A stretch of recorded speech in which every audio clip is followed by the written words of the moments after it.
السلام علیکم. محمد اظہر صدیق اپنے پروگرام میس ویوز کے ساتھ حاضر ہے خدمت. نومبر اپنے تقریباً اختتام کو اور دسمبر سے آپ حالات بہت تو نہیں میں کافی مختلف دیکھیں گے. یہ میں اپریل سے ایک بات کر رہا ہوں کہ ستمبر ہوگا اور نومبر کچھ فیصلہ کن چیزوں کی طرف جائے گا اور کچھ چیزیں آپ نے دیکھ لی ہیں اور آگے بہت سی گفتگو ہو رہی ہیں. چلے پہلے یہ کرتے پھر میں بتاتا ہوں میں نے آگے گفتگو کیا کر رہی ہیں. اور نوٹیفیکیشن جاری ہو رہا. نوٹیفیکیشن کیا ہے, آپ روک ہی نہیں سکتے وہ نوٹیفیکیشن. 5 سال کے لیے chief of the army staff کی تعیناتی آپ نے کرنی ہے اور فیلڈ مارشل صاحب کو پوری پروٹیکشن بھی آپ نے دے دی ہے. اور دن برے ہیں آپ لوگوں کے شروع ہونے والے ہیں. جو کام ہونا تھا, ٹارگٹ اچیو ہونا تھا, وہ اچیو ہو چکا ہوا ہے. اس میں اب میں نے بار میں کہتا ہوں کہ عمران خان صاحب کو اب جیل کے اندر رکھنا مشکل نہیں ناممکن ہو جائے گا. آپ ڈیلے کر لیں, کتنا ڈیلے کر لیں گے, لیکن میں دسمبر کے بعد حالات بہت تبدیلی دیکھ رہا ہوں. اور لائرز موومنٹ بھی سڑکوں پہ آ گئی, پھر سیاسی جماعتیں بھی, یعنی جو آپ نے زبردستی بٹھا کے رکھا ہوا تھا وہ باہر نکل رہا اور اس کے نتائج آپ کے سامنے بھی آ جائیں گے. وکیلوں کی بڑی ہمت ہے. جب ہم نے لائرز لڑی ہے تو ہم نے تو وکالتیں چھوڑ دی تھی. تو یہاں بڑے سوال اٹھ گئے ہیں بیرسٹر گوہر صاحب کی آئینی عدالت کے سامنے پیشی پر. انہوں نے تسلیم کر لیا ہے, لیکن میرا نہیں خیال ہے کہ پارٹی حیثیت سے تسلیم کیا گیا, یا لائرز کنونشن کے حوالے سے جو بات کہی گئی تھی آئینی عدالتوں کا بائیکاٹ کرنا ہے. اسی لیے لاہور ہائی کورٹ میں آئینی درخواست دائر کی, یا ہائی کورٹس میں اور وہاں بھی سپریم کورٹ میں آئینی درخواست دائر کی ججز نے. انہوں نے آئینی بینچ کے سامنے, آئینی کورٹ کے سامنے درخواست نہیں دائر کی. انہوں نے کہاں دائر کی؟ سپریم کورٹ کے سامنے. یہ سابق ججز کی بات نہیں ہو رہی, حاضر ججز جو اسلام آباد ہائی کورٹ کے. اس پہ ذرا گفتگو ہوگی. اور وزیر اعلیٰ اور الیکشن کمیشن آمنے سامنے, اور الیکشن کے بھی ہو رہا ہے, مصیبت پڑی ہوئی ہے پاکستان مسلم لیگ نون کی حکومت کو, اور کیا کچھ کر رہے ہیں, ذرا اس پہ بھی گفتگو کریں گے. اور ایک وزیر اعلیٰ کا دوسرے وزیر اعلیٰ کو خط کیا ہے, چلیں بات کرتے ہیں. بیرسٹر گوہر آئینی عدالت میں پیش ہوئے اور ریلوے کی زمین کے متعلق یہ کیس تھا. اور کیا انہیں پیش ہونا تھا, یہ انتظار کرنا چاہیے تھا. جب وہ چیف جسٹس آف آئینی عدالت کی باتوں سے متاثر ہو رہے ہیں, وہ جو کہتے ہیں کہ وفاقی آئینی عدالت کو ایک نہایت اہم اور نازک فریضہ سونپا گیا, آپ کیسے ایکسیپٹ کر رہی ہیں اس بات کو سامنے رکھتے ہوئے؟ اس عدالت کا کردار صرف کسائی نہیں بلکہ ایک مقدس امانت ہے جو قوم کے شہریوں کی زندگی, آزادیوں اور امنگوں پر براہ راست اثر انداز ہوتی ہے. ہم پہلے بھی کہہ چکے ہیں اور یہاں میں آپ کے سامنے بڑی وضاحت کے ساتھ, میں تو بار کہہ چکا ہوں کہ بیرسٹر گوہر اور بیرسٹر علی ظفر کو جوڈیشل کمیشن کے سامنے ایسا نہیں ہونا چاہیے. وہ بیٹھ کے کرنا کیا ہے, جب مرضی دوبارہ بن سکتے ہیں. ابھی استعفیٰ دیں آپ 26ویں ترمیم کے بعد بھی, اور 27ویں ترمیم میں کس لیے بیٹھے ہوئے ہیں؟ ہمیں حاصل کیا ہونا ہے؟ کوئی حاصل نہیں ہونا. اور وہ آپ کی ہر کام کے اوپر ٹھپا لگا دیتے کہ یہ بھی تو حصہ تھے, یہ بھی تو حصہ تھے. آپ کہتے رہے کہ ہم اعتراض اٹھاتے رہیں, اب اعتراض اٹھائیں گے. اب کسی ججز کے بارے میں اگر اس طرح اعتراض اٹھائیں گے تو باتیں بہت سی ہوں گی. وکلا برادری بھی ناراض ہو سکتی ہے. یہ ایوری پاسبلٹی از دیئر نا آپ کے سامنے. اس لیے وہ چیزیں رکھی جاتی ہیں کہ آپ سمجھ سکیں ان چیزوں کو, آپ کو اندازہ ہو سکے کہ کیا حالات اور واقعات ہیں. چلیں, اور وزیر اعلیٰ خیبر پختونخوا دیکھیں جہاں بھی کھڑے ہیں وہ لڑائی لڑ رہے ہیں. الیکشنز کے حوالے سے علیحدہ عمران خان صاحب سے ملنے کے علاوہ پھر خط و کتابت بھی ان کی ہوئی ہے. وہ کیا ہوئی ہے ذرا اس پہ بھی گفتگو کریں گے. لیکن اس سے پہلے لاہور ہائی کورٹ میں 2 بڑے اہم تھے.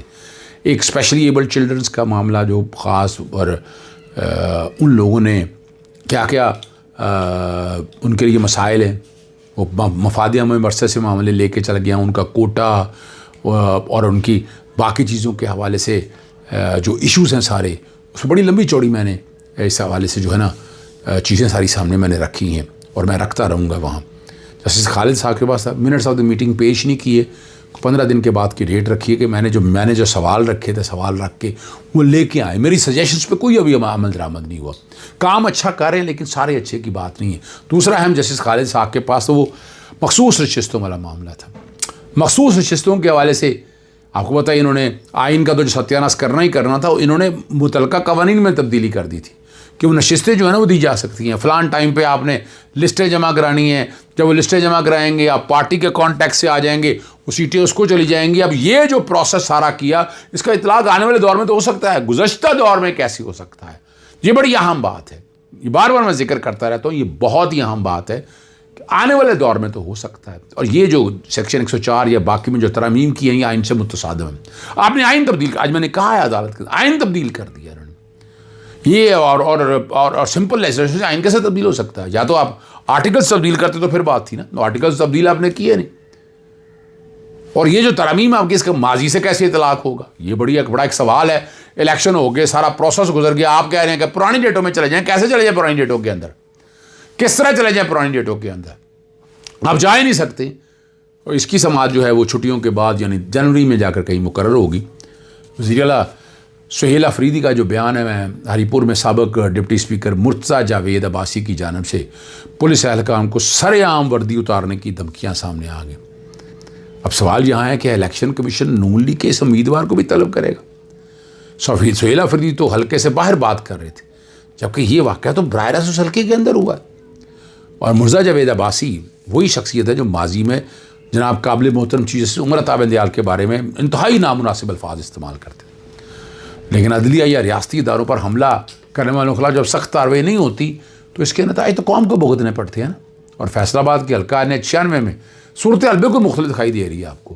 طلال چودھری کے بھائی کی انتخابی مہم نے کئی سوالات کھڑے کر دیے۔ پاکستان پیپلز پارٹی کے سابق ٹکٹ ہولڈر جو رائے شہباز کلیار کو اس وجہ سے FIR میں پھنسایا، ساتھیوں سے پھنسایا گیا کہ آپ نے طلال چودھری کے بھائی کی حمایت نہیں کی۔ اور دوسری جانب وفاقی وزیر اویس لغاری، وزیر مملکت طلال چودھری اور مشیر وزیر اعظم رانا ثناء اللہ اپنے عزیز و اقارب کی انتخابی مہم چلا رہے ہیں، کوئی پوچھنے والا نہیں ہے۔ یہاں کا نظام ہی یہی ہے، اور الیکشن کمیشن خاموش بیٹھا ہوا ہے نا، یہی تو کہیں گے اور ہم کیا کہیں گے سارے مسئلوں کو سامنے رکھتے ہوئے، آپ سمجھ سکتے ہیں نا۔ اور دلچسپ بات بڑی واضح ہے کہ افریدی کے ایک بیان پر فوری ایکشن ہوا، نوٹس ہوا، فوج کی طلبی تک کی خبریں آئیں، مگر فیصل آباد میں خلاف ورزیوں پر خاموشی چھائی رہی۔ اگرچہ الیکشن کمیشن نے طلال چودھری پر جرمانہ اور اویس لغاری اور حذیفہ رحمان کو نوٹس جاری کیے ہیں، لیکن یہ رہنما آج بھی انتخابی مہم میں مصروف ہے۔ اور ماضی میں الیکشن کمیشن ایسے حالات میں پولیس کی مدد سے امیدواروں کو ضلع بدر کر دیا جاتا تھا، یاد ہوگا آپ کو، مگر موجودہ دور میں ہمارے نظام پر سوالیہ نشان اٹھاتے رہیں گے، ہیں اور ہیں۔ سہیل افریدی کے ایک بار پھر عمران خان سے ملاقات کے لیے جاتے ہیں تو قانونی چارہ گوئی بھی کرتے ہیں۔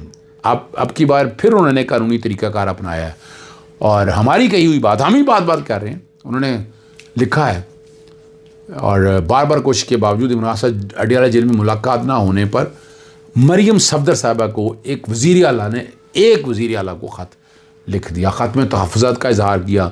انہوں نے کہا کہ عمران خان کے اہل خانہ کو عدالتی احکامات کے باوجود ملاقات سے روکا گیا، یہ اقدام غیر انسانی، غیر اخلاقی اور عدالتی احکام کی خلاف ورزی، اور خط میں حکومت پنجاب سے فوری عدالتی حکم پر عمل درآمد کا مطالبہ کیا۔ اور وزیر اعلیٰ خیبر پختونخوا نے 4 مطالبہ کیے ہیں: عدالتی احکامات پر فوری عمل درآمد، بدسلوکی کے ذمہ دار ادارہ جو لوگ ہیں ان کے خلاف کارروائی، جیل اور پولیس کو واضح ہدایات، ملاقاتوں کے لیے باوقار اور قانونی نظام وضع کرنے کا، اور منتبہ بھی کیا انہوں نے کہ عمران خان کے حقوق کے خلاف ورزی کسی صورت برداشت نہیں کی جائے گی، اور امید ظاہر کی کہ حکومت فوری ایکشن لے گی، اور قانون کی بالادستی تو انسانی وقار کو یقینی بناتی ہے۔ اور آخری بات ہے، الیکشن کمیشن میں وزیر اعلیٰ خیبر پختونخوا کے خلاف کیس کی جب سماعت ہوئی، وکیل پیش ہوئے اور بتایا کہ آج اجلاس کی وجہ سے پیش نہیں ہو سکے۔ ایک ممبر نے KPK نے سوال اٹھایا، جب DOR نے بھی وزیر اعلیٰ کو نوٹس جاری کر رکھا ہے تو یہاں پیش کیوں نہیں ہو سکتے؟ وہ وہاں کیسے حاضر ہوں گے؟ اس پر وکیل نے اعتراض اٹھایا کہ اس طرح کی زیادتی کیونکہ قانون کے مطابق وزیر اعلیٰ نمائندگی کر رہے ہیں، اور اس سوال یہی ہے کہ جب ممبر ایسی رائے دے رہے ہیں تو اس صورتحال میں انہیں انصاف مل سکے گا؟